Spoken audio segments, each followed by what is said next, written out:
أمر الحكور 251 مسراوي شعبية عبزال أنبتات رخيبو مالو إرتراء أطوار جزء تقرأي بوجل زوبا مبرق زرد كابتات حدش وجه تولعوا مرتا تقاريصو حيل بحر إرتراء 4 مناوين أب تحت قيدي كم سأتو صمدو حساب زبين تنقوانا زاقدو من ملو كمخا زوحس ولدو لا تقول لنا قرأتنا به حيل فنان دلينا كل التحوات هزوكينا مفلي لي ودو صمدو كويتا صمدو قدم انت إذا أخوانك كم حديث تقرم انت تباسنا نعرق صبغ تسرحنا خان مرق نتزس قرنا تريد سقم كل تخونكاس كم حدا قلصم سلام تازي ناي ويناي كي مسلكاتكم ناي بركت ولا سب سلام تاي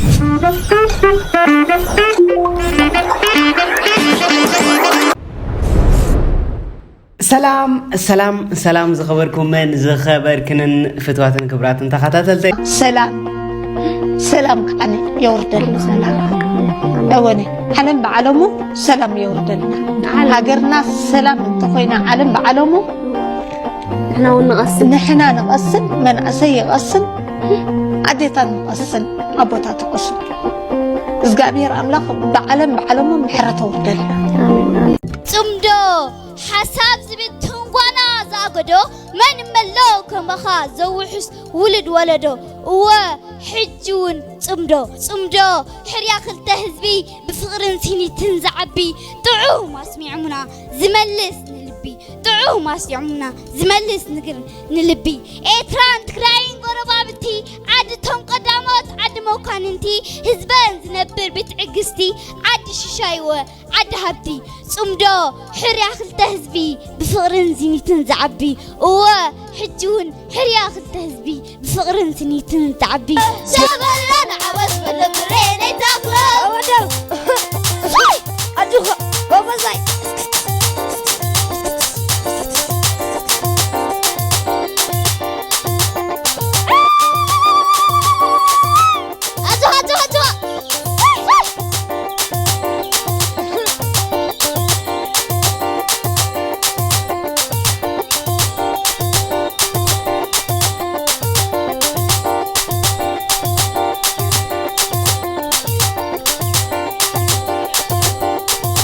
سرق بزح يلن አይፍለጥም በቃ حق ዘረባሲ ኤርትራውያን ማስ በስርቅስ ብዙሕ አይፍለጥም ብዙሕ ስርቅ የለን ኣብ ኤርትራ ስርቅ የለን ብዙሕ ስርቅ የለን ኣብ ኤርትራ ኣብ ደገ ተሓድር ኣብ ደገ ትውዕል ብጠፊእኒ ድብል ሰብስ የለን ጣዕሚ ብዙሕ ኣይሕመኝም ስርቅ ማለት ጽቡቕ ህይወት ይነሩ ለካ አይደል ብድሕሪው ግዜ ምስ ነውሐ ናብ ኣስተውይ ክንገብር كنملت كنكيد موكرنا تمرتب تقولابي أسبوع المدحين سنة إيرترا تراي سردا أتوه وين بحجور سردا أتوه زرسنا يكخسس إيرترا وزقت لك أخنقص عرستاون كم عجير هذا اللقطات أمي ني إيرترا زقتوه كخسس إيرترا وزقت لك أخنقص أنت قالوا مسلكم من الوقت نفسه وقف حجرات ننا تنحقتات كهلو نخيليو كينود ما من الوقت بعقبات يخون خيل زرق سناي حجي اتراس زعت ويلكا اكيب كخسي حجي يكون انكو تفتينون تجميرون كمزي بفلاي بعل زرق سناي مالتيو المحجون كخسس يلو كا امريكا ماتينيريو ودعصو كفت حجي خسس يقليلو ماتيو لزرسنا يخصص لزلخوسي كتروزي مو غنزب يلكم اتم مرغم ناي ولدكم دلكم كامساكين زرسنا ينخطرز غنزبكم يكمون ودعصو كفت ماتيو كلتا معالت غيرو خا تمليسو كخصصي ماتي نيرو كلتا معالت بطيحني يمسل ابا خلو خا تمليسو كما غيرو ودعصو كفت كخصص ودعصو كفت نزرسنا يخصص زرسناي بدا ما يحتتني زرسناي بهيوت يحتتني تاريخ طعم نيابو تاريخ نيادي تاريخ طعم تاريخ يزلوا دقاف نيركا تقاوم نيركا ايكونن كساب كندو ادي نحوخا وين خماخا ايرتراو من زلو سب يحلف كان يمهب ጭካነ ግን ዳርጋፍቲ ኤርትራው ነጥራይ ዝረአ ደሎ ከምዛ ዓይነት احلف كان يمهب تقاوما يخون دقافا يخون أبطأولا عندو موجود كسعرة بتكبر عند سعرة دزبر تعكا سبسي تايكن قبر كم يجيرنا خنشكله كم يجيرنا خنطفو نابلكا فيرمانا أكبدو كم زغن قبر دو أتوم سوات مجمريا كمزي أتوم مسبع على ودعتو كفت ددحريهم الصوم دبولو تدقمو كم مقالح مستوعل كدليكم يو دراما يا مصرح لكم دلو حجون نزل سرح جمير ودلو يناس كوكوناي دو يناس قالتو بلو يمسلني نازي اقم بعتو بحيزوا دلو بدحريت كوينو تدرفو دلو ودعتو كفتي اسو صباغنا ارتراونت ايدلينيو اسو صباغنا ارترا ايدلينيو نزر سنايسي كخصص تباهيلوس درو 230 قلملندي قلبت يحلوتي فيرما مالتي اتوم نزر سناي كنكسسينا دولو دلو بعل ودعصو كفت ليتن قطر نغسغسلو لو نمن نزر سناي نمتقع نزر سناي كخصصي بحق قريبو حتتلنا زخطرز كوصا لو نابلو بميديا ناتوم غيرون بعل ودعصو كفت يغسغسلو غبنا لو ودي زر سناي كساب حجه غسقيلهم دصنيهم تاي كوينهم دا مسبلنا نحنا ونافت هاجر زين نبرافت زلو هاجر بعال سويس او زين نبر كلنا بروحو انا تحق نفلطو كسيسم كدمعلو يخولو تتخونون يروم نزرسنا كساب حجي اي مصنحون يروم كتفلطو زلكم نجر كساب حجي اي مصنحون يروم ግን ታይ ኮይኖም ሕጂ ገለ ነገር ፊልም ክሰርሑ ንኸስስ ኣለና ናብቲ ዘለዎ ሃገር ክኸይድ ናይ ነፋሪት ሃቡኒ ናይ ሆቴል ሃቡኒ ናይ ከም ዝለለ እንዳበልካ ብዙሕ ገንዘብ ክምንጠል ኢኻ ሕጅት መንእሰይ ብጣዕሚ ይድሕዝነካ እንታይ ገይሩ ተልካ እዚ ሰብ እዚስ ናይ ዕቁባ ሓቲቱ ዝኣተወ ሰብ ስለ ዝኾነ ንኤርትራ ይመላለስ ወይ ንኤርትራ ስለ ድኸይድ يمنتل ورقته إلى ما يمدقوس قصد الله كما أنتي ناتو ملسي اللوي تجمع ولن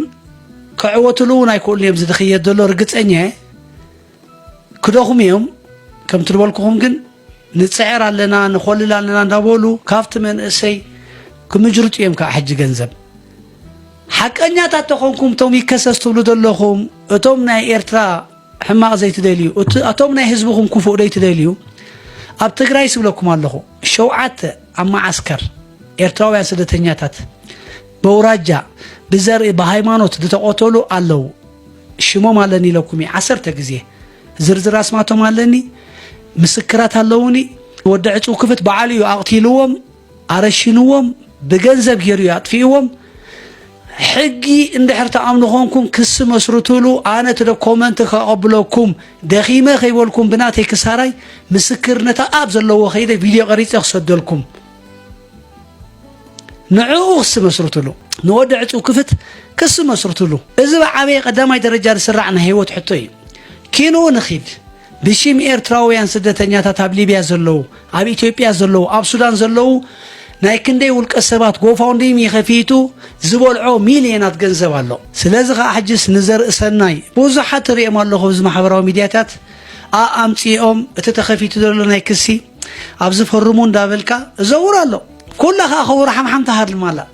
ክኽሰስ ሕማቅ ክረክብ ክጥረዝ ወረቐቱ ምንጠል ዳበለት ግን መሸቀጥ ከም ትድወልኩኹም ኣቀዲመ መሸቀጢ ክንኮሶ ደሊና ናፍታ ሃገር ክንከይድ ናይ ኣየርና ናይ ሆቴልና ናይ መግብና كم زخد لينا يو تبقاهم قطرينا كم زخن جبرينا لكم لا تمسكنا يا حنت يفلت ولا دو جنزب يخم كتبوا العويهم كندي عمدكم لكم بوزح نجر كن جبرينا لكم وفيات سبات اللون أنا إرتراخ أنا أتينا حج تبلو جنزب لكم تبلو تمجرت وانا تهزبي بزيفرة تبوا العو زحالة فسلت أنني إرتراخ سبات كل أخي ناس توفي سبات اللون عبت الأخذ اللوم لكم حراي لكم بوشت أوشتي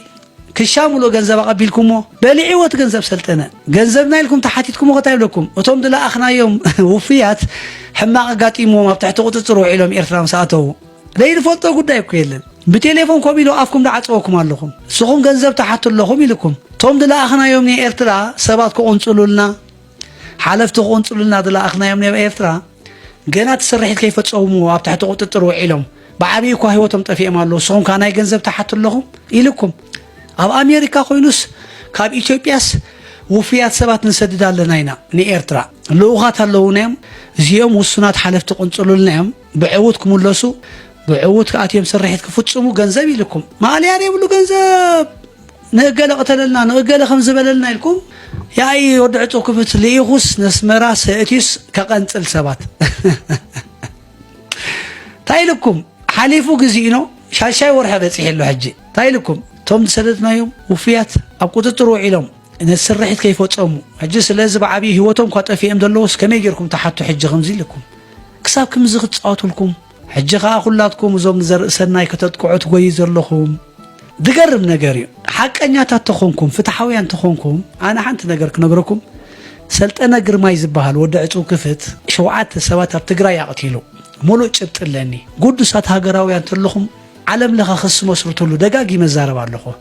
ኣንሕና ትምስክር ከነቐብለኩም ብወለዶም ጌርና በኣካል ኣብቲ ፍጻመ ዝነበሩ ስደተኛታት ኤርትራውያን ኣለዉ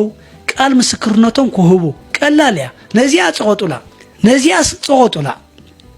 ኣብ ዘለኹም ሃሊኹም ተራዳዲኹም ተዋሂድኩም ዛኸስ እዚኣ መስርትዋ ኣነ ከዓ ደኺመ ኸይበልኩ ከቐብለኩም ቶም ምስክር ኣብቲ ፍጻመ ዝነበሩ በኣካል ቴሌፎን እንዳተዛረቡ ምሰልጠነ እንዳተራኸቡ ዓዶም ሕተትዎም ኣውራጆም ሕተትዎም ዳበለ ዳቕተሎም ከሎ ድምስክሩ ሰባት ኣለውኒ ልዕሊ ዝጭብጢ የለን ካልኦቱ እንዳቕተሎም ሰባት ኣለዉ እሱ ደይተኸሰሰ ገበነኛ ደይተኸሰሰ ክንደ ኤርትራውያን እንዳቕተለ ደቂሱ ክሓድርሲ ሃገሩ ስለ ዳኣተወስ ስለምንታይ ሃገሩ ኣትዩ ተባሂሉ ክኽሰስ ወረቐቱ ክምንጠል ተባሂልካ ዝግበር ዘሎ ጻዕሪ ፍትሒ ይኮነን ናትካ መርገፂ ክህልወካ ክእል እዩ ዘርእሰናይ ድላዊ መርገፂ ሃልዎ ካልእ ሰብ ናቱ መርገፂ ሃልዎ ብኻልእ እንደብክዮ ብኻልእ እንዶ የእሙኖ ኣረዳእዮ ከማኻ ትግርኛ ርዛረብ ወዲ ሓንቲ ሃገር ሓውኻ ሞ ኤርትራዊ ክሳብ ክንዲ ዘሕሊፍካ ናይ ምሃብ ጥርዚ ጭካነ ግን ሕጂ ኢና ንርኢ ዘለና ሕጂ ኣብዚ ሕጂ ወለዶን ሕጂ ግዜን ቅድሚ ሕጂ ክነግረኩም ወዲ ዕጹው ክፍት ንዘርእሰናይ ክኸስስ ኤርትራ ኣትዩ ምስ መፀታ መጀመርያ ግዜ ተጓዩ ካብ ሙሉእ ዓለም ብፍላይ ኣሜሪካ ዘለኹም ትፈልጡ ኢኹም ክንደይ ገንዘብ ወሲድልኩም ከይደ ኣብ ውሽጢ ክልተ ሰሙን ኣነ ወረቐት ከመንጡለ ቤት ፍርዲ ከቕርቤ ከጠሩዜ ብኢሚግሬሽን ናይ ተዓዲ ከምዚ ኢሉ ክንደይ ኢልኩም ኣሻሓት ገንዘብ ሂብኩሞ መፂ ስዊዝ ንይምሰል እትው ኢሉ ሙሉቕ ኢሉ ኸማን ከይዱ ንባዕሉ ተደላይ እንዲ ወዲ ዕጹው ክፍት ንባዕሉ ኣበይ ሃገር ብክልተ እግሩ ክረግጽ ይኽእል እታ ንመጀመርያ ግዜ ደፊሩ ድመጻ ኢትዮጵያ እያ ነይራ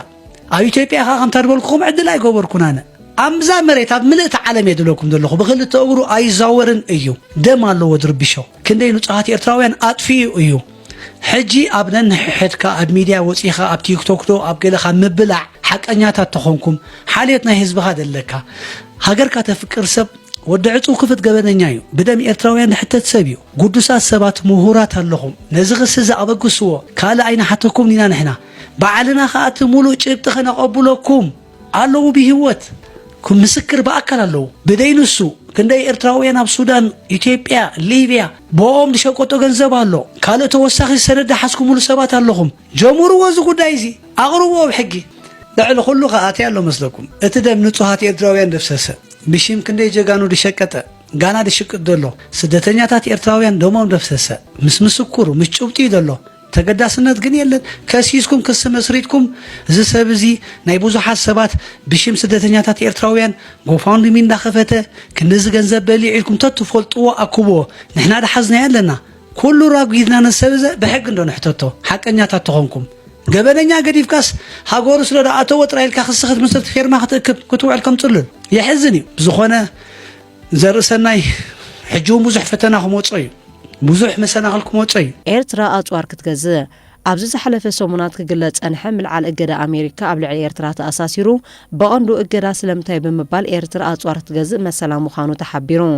እቲ ኤርትራ ኣጽዋር ክትገዝእ መሰላ ኣለዋ ድዩ ብዝብል ኣርእስቲ ዝተዳለወ ነዊሕ ጽሑፍ ነቲ ብስም ባይቶ ጸጥታ ኣብ 3 ታሕሳስ 2009 ብቁጽሪ 19/7 ዝተመሓላለፈ ኤርትራ ኣጽዋር ከይትገዝእ ዝኽልክል ማዕቀብ ብምጥቃስ ኤርትራ ኣጽዋር ክትገዝእ መሰላ ምዃኑ ብምሕባር ካብ ዝመሰል ዝኽልክላ ሕጊ ፍትሓዊ ከም ዘይኮነ ኣብሪሁ እቲ ሓበሬታ እገዳ ተላዒሉ ወይ ክላዓሊ ዝብል ዜና ክገዋሕ እንከሎ ፈለማ ክመጽእ ዘለዎ እቲ እገዳ ብዓንዲ ርእሱ ስለምንታይ ተኣውጁ ዝብል ሕቶ ክመጽእ ከም ዘሎ ኣብሪሁ እቲ ጽሑፍ ኣብ ልዕሊ ኤርትራ ዝተነበረ ማዕቀብ ዝኾነ ፍትሓውነት ወይ ቁኑዕ መርትዖ ከም ዘይብሉ ብምብራህ ኣጽዋር ናይ ምግዛእ መሰል ብሕጋዊ ትርጉማቱ መብርህ ይብሉ እቲ ሓበሬታ ኣብ ትሕቲ ዓለማዊ ሕጊ ዝኾነት ልዕላዊት ሃገር ንሃገራዊ ጸጥታን ነብሰ ምክልኻልን ኣጽዋር ክትውንን መሰል ኣለዋ ይኹን እምበር እዚ ኣጽዋር ናይ ምውናን መሰል ኣብ ትሕቲ መትከላት ዓለማዊ ሕጊ ብፍላይ ድማ ቻርተር ውድብ ሕቡራት ሃገራትን ዓለማዊ ሕጊ ሰብኣዊ መሰላትን ዝተደረተ ይኽብል አብሪሁ እቲ ጽሑፍ ወሲኹ ሓንቲ ሃገር ኣብ ትሕቲ ዓለማዊ ሕጊ ኣጽዋር ናይ ምውናን መሰላለዋ ክበሃል እንከሎ እምበር ልዕላዊት ሃገር ዝመርሕ ዘሎ መንግስቲ ንልዕላዊት ግዝኣትን ናጽነት ሃገርን ንምሕላው ወተሃደራዊ ኣጽዋር ክሽምት ከፍሪ ክቆጻጸን መሰሉ ይኽብል አርድዩ እቲ ኤርትራ ኣጽዋር ትገዝእ መሰላለዋ ድዩ ብዝብል ርእሲ ዝተዳለወ ጽሑፍ እቲ ኻልእ ሓንቲ ሃገር ኣጽዋር ንኽትገዝእ ፍቓድ ዝህብካ እቲ ናይ ነፍሲ ምክልኻል መሰል ዘፍቅድ እዩ ዓንቀጽ 51 ናይ ውድብ ሕቡራት ቻርተር ብውልቂ ወይ ብሓባር ወተሃደራዊ መጥቃዕቲ ምዝወርዶም ነፍሲ ምክልኻል ክገብሩ መሰል ኣለዎም ይብል ስለዚ ሃገራት ነቲ ዝወረደ ስጋት ወይ መጥቃዕቲ ኣገዳስነትን ተመጣጣንን ነፍሲ ምክልኻል ንኽገብራ መሰል ኣለዎም ኣብዚ ግን ልዕሊ ዓቐን ወይ እውን ውግዝ ኣጽዋር ንኸይጥቀማ ዝተኸልከላይን ወይ ከምዚ ዓይነት ስጉምቲ ንኽወስዳ ዘፍቅድ ሕጊ የሎን ማለት ኢሉ ቀጺሉ እዚ ናይ ነፍሲ ምክልኻልን ጸጥታን ምሕላውን ዝግበር ኣጽዋር ናይ ምውናን መሰል ብመሰረት ዓንቀጽ 2 ቻርተር ውድብ ሕቡራት ሃገራት ሓንቲ ሃገር ኣንጻር ሓንቲ ልዕላዊት ሃገር ወይ ፖለቲካዊ ናጽነት ዘለዋ ሃገር ሓይሊ ክትጥቀም ዘፍቅድ ኣይኮነን ስለዚ ሓንቲ ሃገር ንሓንቲ ልዕላዊት ግዝኣት ክተጥቃዓ ክትወራ ምስ ትረአ እዚ ንነፍሲ ምክልኻል ጸጥታን ምሕላውን ተባሂሉ ኣጽዋር ክትውንን ክትሽምት ዘፍቀደላ መሰል ክኽልክል ይኽእል እቲ ኻልኣይ ድማ ዓለማዊ ሕጊ ሰብኣዊ መሰላት ብምባል እዚ ብኻልእ ኣጸዋዓ ሕጊ ውግእ ተባሂሉ ይጽዋዕ እዩ እዚ ሕጊ ገባብን ኣጠቓቕማን ዘስገድድ ሕጊ እዩ ብመሰረት እዚ ሕጊ ድማ ሃገራት ደረት ብዘይብሉ ናጽነት ኣጽዋር ክውንና ኣይፍቀን ኢሉ እቲ ሓበሬታ ቀጺሉ እቲ ሳልሳይ መዐየር ነጥብኻ ዝተኸልከሉ ወይ ውግእ ኣጽዋራት እዮም ብመሰረት ዓለማዊ ውዕላትን ጽኑዕ ሕጋጋትን ዝተወሰኑ ዓይነት ኣጽዋራት ክልኩላትን ውጉዝራትን እዮም እዞም ኣጽዋር ብዝወረድዎ ጠገለ ዘይብሉ መጉዳእቲ ወይ ብዝፈጥሮ ኣድላይ ዘይኮነ ስቃይ ውጉዛት እዮም እቶም ብሃገራት ንኸይውነኑ ዝኽልከሉ ኣጽዋራት ኬሚካላውያን ስነ ህይወታውያን ኣጽዋራት ብዝረአ ዘሎ ምዕባለ ፍርያት ኩምራ ኣጽዋራት ሃገራት ብዝገብሮ ስምማዓትን ኣዋጃትን ሃገራዊ ኬሚካላውን ስነ ህይወታውን ኣጽዋራት ከይፍርያ ከይዕድጋ ኣብ ጥቕሚ ከይውዕላ ክልኩላት እየን ዝተወሰኑ ወጋዓውያን ኣጽዋራቱን ብዝተኻየዱ ስምማዓትን ውዕላትን ኣብ ጥቕሚ ከይውዕል ዝተኸልከሉ ኣለዉ ሚና ናይ ኣካላት መጻወርያት ተቐጻጻሊ ኣጽዋር ዑረት ዘስዕብ ሌዘራዊ ኣጽዋር ወይ ዑረት ዘስዕብ ጸርጋዊ ኣጽዋር ክላስተራዊ ኣጽዋር ክጥቀሱ ይኽእሉ እዚኣቶም ዋላ እኳ ንኽልኩላት እንትኾኑ ሃገራት ግን ካብ ምጥቃሙ ብኺረን ክበሃል ኣይክእልን እዩ ንኣብነት ስርዓት ደርጊ ሰውራ ህዝቢ ኤርትራ ንምጭፍላቕ ክላስተራዊ ቦምብ ኣብ ጥቕሚ ኸውዕል ተራዩ ኒክሎራዊ ኣጽዋር ክሳብ ሕጂ እኳ ብኹለን ወነንቲ ኒክሎራዊ ኣጽዋር ዝኾነ ሃገራት ዝተኸተመ ሃገራዊ ስምምዕ ወይ እውን ውዕል እንተዘየለ ዓለማዊ ቤት ፍርዲ ፍትሒ ኢንተርናሽናል ኮርት ኦፍ ጃስት ተጠቃምነት ኒክሎራዊ ኣጽዋር መትከላት ዓለማዊ ሕጊ ሰብኣዊ መሰላት ኣብ ግምት ብምእታው ኣብ ጥቕሚ ክውዕል ኣለዎ ይብል ይኹን እምበር እቲ ዝበዝሐ ወነንቲ ኒክሎራዊ ኣጽዋር ርእሰ ሓያላን ናይ ዓለም ብምዃነን ንዕአን ዝኽልክል ወይ ዝግዝት ሕጊ ክወፅእ ኾነ ክጸድቕ ኣይከኣለን ዘሎ በዚ ኸ ዝተፈላለየ ሃገራት ምውናን ኒክሎራዊ ኣጽዋር ምሕላው ረብሓታት ሃገራዊ ጸጥታን ገይረን ስለ ዝሪኦ ካብ ምውናኑ ድሕሪ ኣይብላንን እቲ ኤርትራ ኣጽዋር ትገዝእ መሰል ኣለዋ ድዩ ብዝብል ርእሲ ዝተዳለወ ጽሑፍ ከም ተወሳኺ ነጥቢ ዝግለጽካ መትከላት ፍሉይነትን ተመጣጣንነትን ዝብል እዩ እዚ መትከል ኣጽዋር ኣብ ግዜ ግርጭት ኣብ ጥቕሚ ክውዕል እንከለዉ ተዋጋይን ሲቪልን ፈልዮም ኣብ ጥቕሚ ክውዕል ኣለዎም ከምኡ እውን ኣብ መንጎ ወተሃደራዊ ዋንነት ናይ ሲቪል ንብረትን ክፈል ኣለዎ ብተወሳኺ ኣጽዋራት ኣብ ልዕሊ ሲቪል ኣብቲ ኩናት ቀጣው ተሳትፎ ዘይብሎም ወገናት ፈልዩ ክሃርም ወይ ከጥቅዕ የብሉን ይብል እዚ ብደረጃ መትከል ዝድገፍ እኳ እንተኾነ ግብራውነት ግን ዳርጋ ዘለዎ ይኮነን ኣብ ግዜ ውግእ መብዛሕትኡ ግዜ ተሃሰይቲ ዝኾኑ ብብዝሒ ቆልዑን ደቂ ኣንስትዮን ብሓፈሻ ድማ ሲቪል ሰባት እዮም እቲ ጽሑፍ ኣብ መደምደምታ ነፍሲ ወከፍ ሃገር ነፍሲ ምክልኻል ልዕላዊ ጸጥታ ንምውሓስን ኣጽዋር ናይ ምውናን ሕጋዊ መሰል ኣለዋ ድሕሪ ምባል ይኹን እምበር ሓንቲ ሃገር ትውንኖም ኣጽዋራት ኣብ ትሕቲ እቲ ዝተሓላለኸ ሃገራዊ ሕጊ ኣብ ግምት ብምእታው ኣብ ግዜ ግርጭት ሰብኣዊ ድሕነት ንምምጻእ ወይ ንምክልኻል ሃገራ ዝውንኖ ኣጽዋራት ዝተቐየዱ እዩ ብምባል ኣመልኪቱ እቲ ጽሑፍ በዝተጠቕሲ ሕግታት እምበር ኤርትራ ልዕላዊ ድሕነታን ጸጥታን ንምሕላው ነፍሲ ንምክልኻል ካብ ዝኾነ ወገን ፍቓድ ከይሓተተት ኣጽዋር ናይ ምዕዳግን ምውናንን ሙሉእ መሰል ኣለዋ ብስፍሓት ብግድምና ብብዝሒ ህዝቢ ኣፈራሪሕካ ኤርትራ ኣጽዋር ንኸይትውንን ዝኸልከል ሕጊ ስለዝየለ ሕጊ ተጠቂምካ ኣጽዋር ክትውንን መሰላ እዩ ኤርትራ ብዙሕ ሰራዊት ብዝሒ ኣጽዋር ከይዓጅባ ንጸላእታ ኣንበርኪኻያ ኤርትራ ልዕላዊ መሰላ ንምሕላው ኣብ ኣጽዋር ተሞልኪሳ ኣይትፈልጥን እያ መስቲር ዓወት ኤርትራ ህዝቢ ኤርትራ እዩ ብምባል ኤርትራ ኣጽዋር ናይ ምውናን መሰላ ኣስሚሩሉ መረፃ ተቋሪጹ 143 ጣብያታት መረፃ ከምዚ ተቋረፀ ቦርድ መረፃ ኣፍሊጡ ኣሎ ዘን 143 ድማኒ ኣብ ክልል ኦሮሞን ኣምሓራን እየን ብተወሳኺ ድማኒ ኣብዚ መረፃ ንዶክተር ኣብይ ኣሕመድ ዝተፈላለዩ ካብ ህዝቢ ተቃውሞ ይበፅሑ ከም ዘለውን ተገሊጹ ኣሎ ሓይሊ ባሕሪ ኤርትራ 4 መናውያን ኣብ ትሕቲ ቀይዲ ከም ዘእተው ተገሊጹ ሓይልታት ሓይሊ ባሕሪ ኤርትራ ኣብ ገማግም بحري موكا 4 يمناوين قففت عسا كم زعاقتو تسابتساب يمن أونلاين يحبر حيلتات بحري إيرترا أبك أي بحري أقماقم بحري موكا نايتم قففت عسا جالبو أمن ناوتو من كم زوسدو مع كان زينا يمن حبيرن أتم قففت عسا أبتقى مايات يمن ناتنقسا غاسون كالو فلما تعاقيتهم سعيب دما بأحادو باترول تسابتا بحري إيرترا أبتحت قيدي كم زاتو من جتات حبيرهم أزف فتصامي أبك أي بحري زغط زلو وطريزا قول حقينو محبر سبات قففت عسا يمن بتدقاقامي بنايوت حيلتات حيل بحري مقفعن ممنزعن يمارو خمزلو صبصبات يملكتو